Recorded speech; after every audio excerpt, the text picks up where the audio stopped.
This is home. Grew up right here, went to school here, graduated from here, and been here my whole life. Not going nowhere. What was it like growing up here? It was good. Small town, everybody knew everybody. Everybody's kids played with everybody. Catch it with your hands and not your chest, buddy.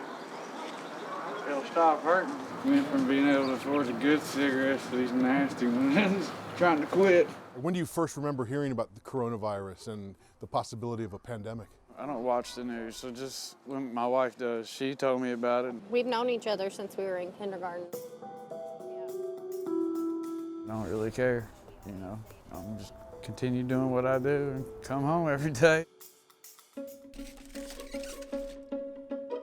Every day I get up, take a shower, fix my breakfast / lunch, get dressed, and I'm headed out the door. Same routine over and over every day. Everybody always says I have a country accent, but yeah, I'm from the country. I've lived here my whole entire life. Country girl? Yeah. You said you have a son? Yes, Of course, he still lives at home with his mom because, well, my daughter, she passed away a couple of years ago from cancer.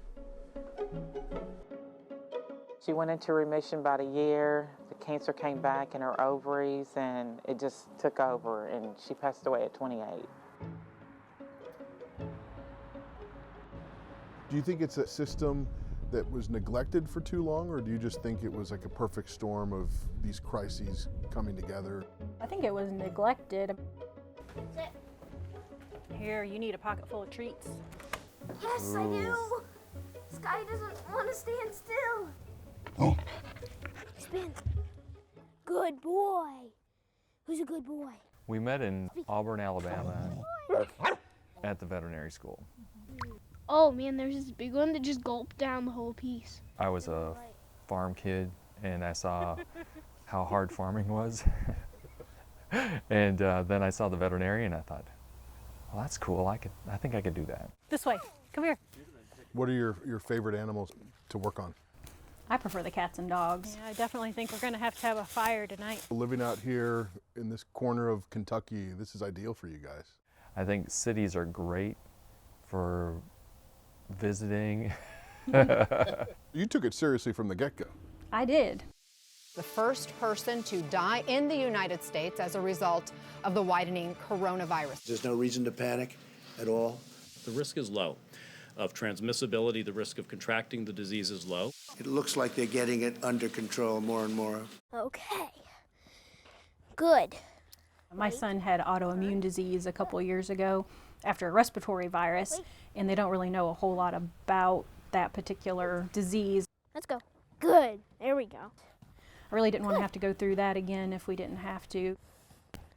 There was no doubt in your mind that the coronavirus was not going to end up in Franklin, Kentucky. Yes, because we weren't doing any measures to prevent that from happening. COVID-19 numbers reach record highs here in the state of Kentucky. That number keeps going up. When it first hit, it was very, very scared. I was scared to go anywhere. I was scared to even go out of the house just because I was just paranoid and freaked out. Of course, my company shut down. And what kind of work do you do? I am a supervisor at an automotive plant. Okay. We make the, I guess you call it the side view mirrors for Toyota and Ford. Baby girl, what are you doing? Everything's shut down. What are you doing? Talk to me about what kind of work you were doing before the pandemic. Go dog. Heating and air, take old units out, put new ones in. What'd you think of that work? Was that something that say, hey, this is... Yeah, I planned on doing it the rest of my life. You thought, hey, this is a job and a career I can raise my family on? Yeah, it's not going away. You're always gonna want heat, you're gonna want air. 5, 4, 3, 2, here's Biz. The world stopped in mid-March. Kentucky shuts down, and that obviously was going to stall the economy.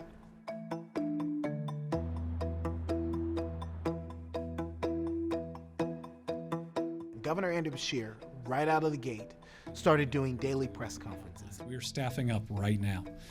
We are working as fast as we can. And he is telling people to apply for unemployment. I ask people every day when I have an update to sign up for unemployment. I actually encourage them to do it. Worrying and broke. So goes the story for thousands in Kentucky. The influx of people trying to file, trying to get help, trying to get paid was greater than anything we'd ever seen. I'm to my last $100.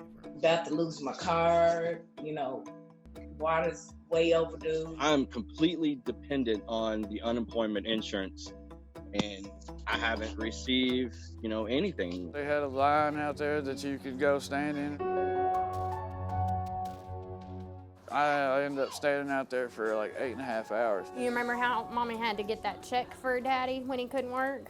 You were supposed to be getting unemployment money. When you dialed the number at 7 o'clock in the morning to try to be the first in line, and the line is full and you can't get through, are the warning signs going off there? It's like, wait a second, there are a lot of people in trouble right now. It's scary. It's like you don't know which way to turn or what to do to try to get help to get resolved. You call and you call and you call, and you can't get through. The lines are always backed up. You try to set an appointment, it's already booked up. When you couldn't get anybody on the phone, it was definitely frustrating, and so I just decided to go ahead and get online. I have a degree and I was having problems, and so it was pretty frustrating that I couldn't figure out how to navigate the system. You're a professionally trained veterinarian, like I can save animals' lives, yes, but I'm having a hard time with this online application. Yes, I thought I was pretty intelligent, but so it shouldn't be that difficult, but it was.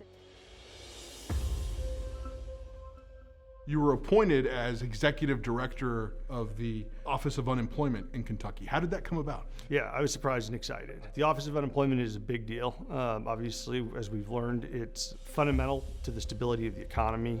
It was created out of the Great Depression to make sure that in an event like that, there would be some income to people, and it stabilizes the economy. When did you start?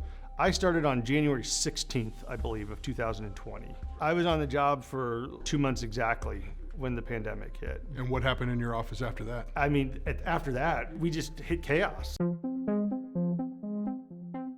It was a perfect storm. The previous administration had intentionally gutted the Office of Unemployment. Bevin was really a mini Trump in a lot of ways. Is this as bad as it sounds? Worse. Worse? Worse, yes.